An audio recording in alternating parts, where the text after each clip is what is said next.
Wewe mdau vipi? Fresh, niambie mwanangu mwenyewe. Kama kawa. Sasa una ubani hapa? Ubani hamna. Una tunguli? Hapa nauza bidhaa. Mdau. Achana hivyo vitu vya nyumbani. Sasa mambo yashabadilika.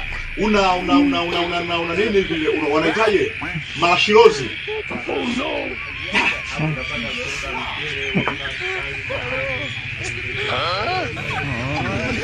Achana na soda na mchele. Una mchele ofisi? Hauna? Jamaa kesho anaweza kutufunga tena. Sawa.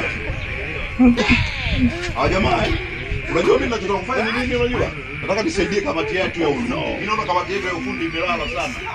Kweli kabisa. Juzi wametufunga. Mimi nakuelekea kabisa huko kwa nani huko. Kesho atutoke. Basi fresh.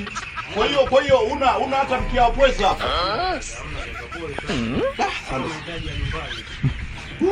Yaani unajua nini? Nataka tusaidie kamati yangu ya ufundi. Naona tumechemsha sana.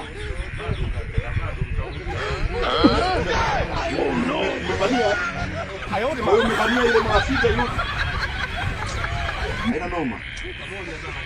Lakini kesho atoki mtu. Hakuna cha pole, usinipe pole itatusaidia nini? Sisi tushafungwa. Pole mimi nisaidie chochote. Kwa hiyo sasa hapa mpaka niende wapi hivyo vitu ndio nipate? Hapa kuna duka la madarasa. Haina noma. Yaani ukipata mke wa ofisi tu shughuli imeisha.